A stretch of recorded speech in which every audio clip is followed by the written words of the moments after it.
నమస్తే welcome to ఇది నిజం హిందూత్వవాదానికి ఇన్నాళ్లు కేరఫ్ అడ్రస్ గా నిలుస్తున్న భారతీయ జనతా పార్టీలో అద్వానీ శకం ముగుస్తోందా కమలనాథుల్లో మోడీ గానం ఊపందుకుందా నరేంద్ర మోడీ నేతృత్వంలోనే వచ్చే ఏడాది జరిగే సార్వత్రిక ఎన్నికలకు కమలనాథులు సిద్ధమవుతున్నారా చూస్తుంటే ఇదే జరుగుతోందనిపిస్తోంది గుజరాత్ ఉప ఎన్నికల్లో విజయం తర్వాత నరేంద్ర మోడీ నేతృత్వంపై పార్టీలో నమ్మకం బాగా పెరిగిందన్నది అంచనా పార్టీ అగ్రనాయకుల్లో కొందరికి మోడీ అభ్యర్థిత్వంపై నమ్మకం లేకపోయినా మెజార్టీ కార్యవర్గం మాత్రం ఆయన్నే సమర్థిస్తోంది ఈ నేపథ్యంలో ఎన్డీఏ ప్రధాని అభ్యర్థిగా నరేంద్ర మోడీ ప్రకటన లాంఛనమయ్యే సూచనలు కనిపిస్తున్నాయి గోవాలో జరుగుతున్న పార్టీ జాతీయ కార్యవర్గ సమావేశాల్లో ఈ మేరకు నిర్ణయం వెలువడే అవకాశం ఉంది ఒకవేళ అదే జరిగితే యూపీఏ ప్రధాని అభ్యర్థిగా ప్రచారం జరుగుతున్న రాహుల్ను వచ్చే ఎన్నికల్లో మోడీ ఎదుర్కోవాల్సి వస్తుంది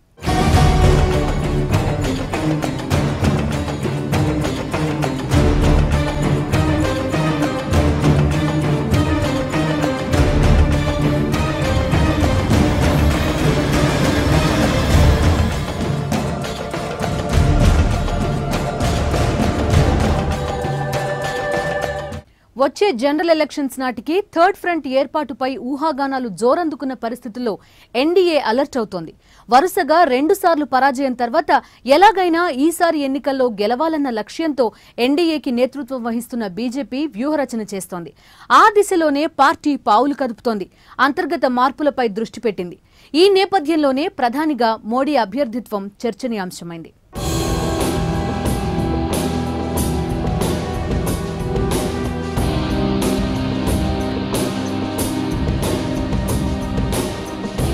దేశంలో హిందుత్వవాదానికి ప్రాతినిధ్యం వహిస్తున్న బీజేపీ ఇప్పుడు మరింత పదును తేలుతోందా కరడుగట్టిన హిందుత్వవాదిగా ఉన్న అగ్రనేత అద్వానీని కొన్ని బాధ్యతల నుంచి తప్పించే వీలుందా పరిస్థితులు వీటినే సూచిస్తున్నాయి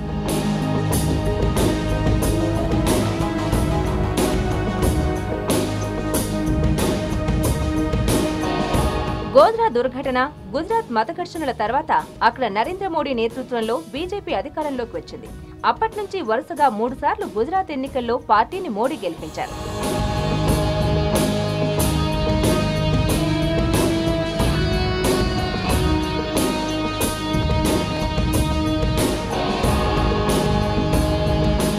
ఓ వర్గం ఎంతగా వ్యతిరేకించినా నరేంద్ర మోడీ గుజరాత్ లో తిరుగులేని నేతగా అవతరించారు గుజరాత్ మత ఘర్షణల తర్వాత భారీ మెజారిటీతో అధికారంలోకి వచ్చిన బీజేపీకి ఆయన నేతృత్వం వహించారు ఆ తర్వాత వరుసగా 2 అసెంబ్లీ ఎన్నికల్లోనూ పార్టీని విజయ పథంలో నడిపించారు గుజరాత్ లో మోడీ చేసిన సంక్షేమ అభివృద్ధి పనులు ఆయనపై ఉన్న మచ్చను కనుమరుగు చేశాయి అందుకే గుజరాత్ లో బీజేపీ హ్యాట్రిక్ కొట్టింది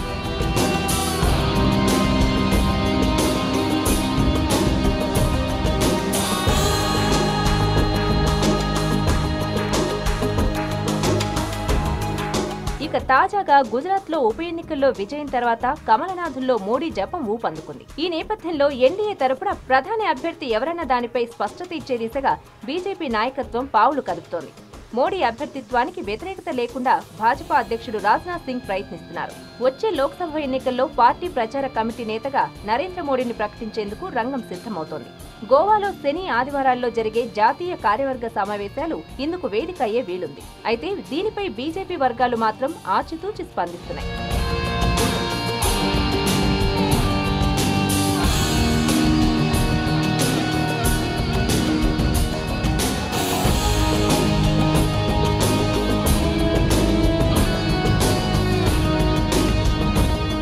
ఎన్డీఏ హయాంలో ఉప ప్రధానిగా పనిచేసిన బీజేపీ అగ్రనేత లాల్ కృష్ణ అద్వానీ ఎప్పటికైనా ప్రధాని అభ్యర్థి అన్నది పార్టీలో ఓ వర్గం నిశ్చితాభిప్రాయం అందుకే సీనియర్ నేతల్లో కొందరు మోడీ అభ్యర్థిత్వాన్ని సమర్థించడం లేదన్న అభిప్రాయాలు వ్యక్తమవుతున్నాయి బీజేపీలో ఇప్పటి వరకు ఎవరి నాయకత్వాన ఎన్నికల్లో పోటీ చేయాలనేది ఏ స్థాయిలో కూడా ఎప్పుడు కూడా ఎలాంటి చర్చ జరగలేదు there is no discussion at any level at any time about the issue of leadership for the coming round of parliament elections. Let it be very clear, the party president also said the other day very clearly, unlike Congress party, we are a democratic political party. People will have their own views, nothing wrong about it. And the appropriate forum is parliamentary board. It will meet at an appropriate time and then decide about the leader. There is no division whatsoever. BJP యొక్క ఎదుగుదలను, దేశంలో బీజేపీకి నానాటికి పెరుగుతున్నట్టు యొక్క ప్రజాదరణను, BJP మళ్ళా అధికారంలోకి వస్తుందనంటే యొక్క పరిస్థితిని జీర్ణం చేసుకోవాలని కొంతమంది చేస్తున్న ప్రచారంగా దీన్ని నేను భావిస్తూ ఉన్నాను. Some people are not able to digest the growing popularity of the BJP and the urge among the people that the party should come back to power. And some people are rattled by the growing influence of Sri Narendra Bhai Modi also. But there is no such division in the party because no discussion has taken place. These are all speculations. And some people are trying to read too much into Advaniji's speech in Gwalior. I do not understand where is the controversy. Advaniji has praised Narendra Bhai Modi. Advaniji has praised Shivraj Singh Chauhan. And when he goes to Chhattisgarh, he praises Raman Singh. Even we praise even Nitish Kumar and Sushil Modi also because our chief minister doing an excellent job. అయితే గోవాలో సమావేశాలు మాత్రం ప్రధానంగా మోడీ చుట్టూనే తిరుగుతాయని అంచనా వేస్తున్నారు. ఏకపక్షంగా NDA ప్రధాన అభ్యర్థిగా మోడీ పేరును తొలితే ప్రకటించకుండా వచ్చే లోక్సభ ఎన్నికల్లో ఆయన పాత్ర ఏమిటన్న దానిపై స్పష్టత ఇచ్చిన తర్వాత ఆయన అభ్యర్థిత్వంపై సంతకాలు ఇవ్వాలని పార్టీ నాయకత్వం భావిస్తోంది. అందుకే గోవా సమావేశాలకు అత్యంత ప్రాధాన్యం ఏర్పడింది.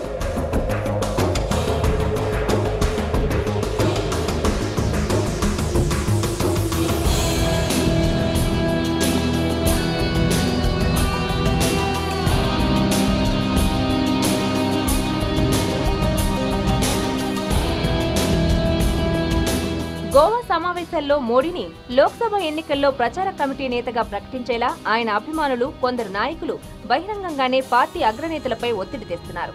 ఈ నేపథ్యంలోనే మోడీని అలా ప్రకటించే విషయమై బహిరంగ ప్రకటన ఇప్పటివరకు చేయకున్నా ఆ దిశలోనే ప్రయత్నం జరుగుతోందని సమాచారం. అయినా సీనియర్ నేతలు మాత్రం విషయాన్ని దాటవేస్తున్నారు.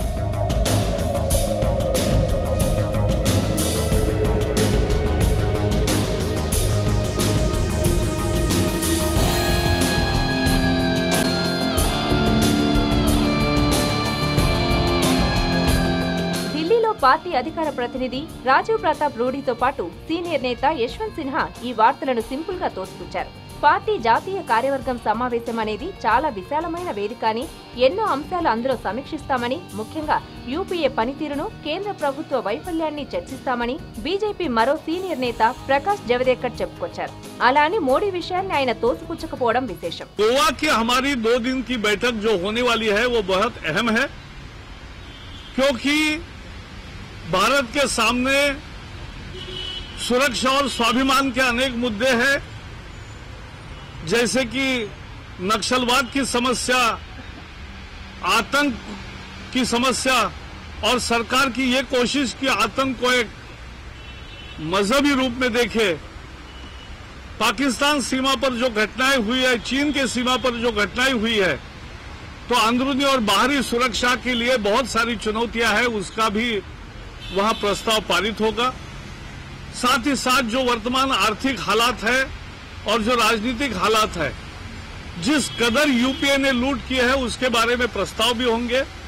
आने वाले 5 राज्यों के चुनाव और लगातार जो भी भविष्य में लोकसभा चुनाव होने वाले हैं, उसके बारे में भी खुलकर विचार विमर्श होगा।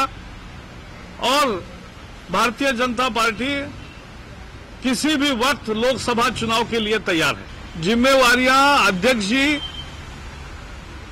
विभिन्न प्रमुख नेताओं को और कार्यकर्ताओं को देते रहते हैं, उसकी समय समय पे घोषणा होती है। और इसलिए जब चुनाव की चर्चा होगी तो चुनाव के संदर्भ में भी कुछ घोषणाएं होगी, तो गोवा में भी हो सकती है, गोवा के बाद भी हो सकती है। లోక్సభ ఎన్నికల్లో ప్రచార కమిటీని గోవా సమావేశాల్లో ప్రకటించకుండా ఖచ్చితంగా చర్చ జరిగే వీలుందని సమాచారం. ఇదే సమయంలో యూపీఏ పనితీరుపై తీర్మానాలు చేయనున్నారు.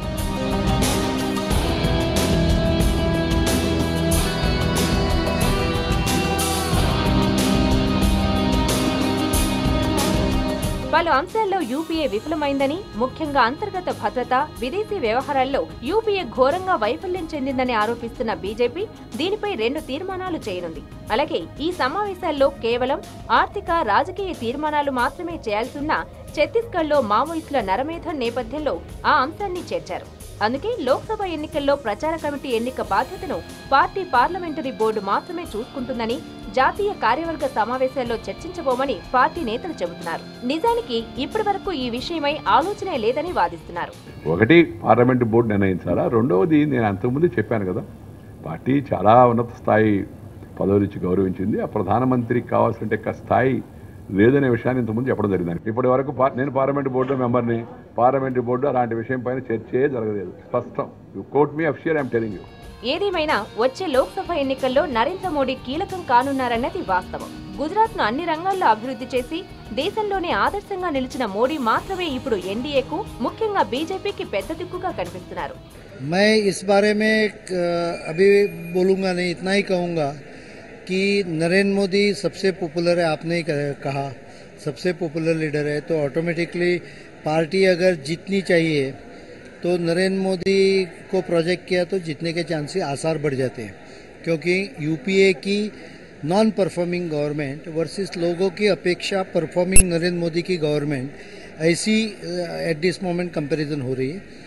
तो उनको करना चाहिए. कब करना चाहिए इसके बारे में मैं नहीं बोल सकता हूँ, वो कार्यकारिणी को तय करना चाहिए, लेकिन कब करना चाहिए इसका टाइम टेबल कार्यकारिणी ने तय करना चाहिए. కానీ దేశంలో హిందుత్వవాదానికి ప్రతీకగా నిలుస్తూ మచ్చలేని నేతగా ఉన్న అద్వానీ ఉండగా మోడీని పార్టీలో అందరూ అంగీకరిస్తారా అన్నదే ప్రశ్న. మరోవైపు ఎన్డీఏలో అద్వానీపైనే ఏకాభిప్రాయం రానప్పుడు నరేంద్ర మోడీని ఎలా ఆమోదిస్తారన్నది కీలకమే.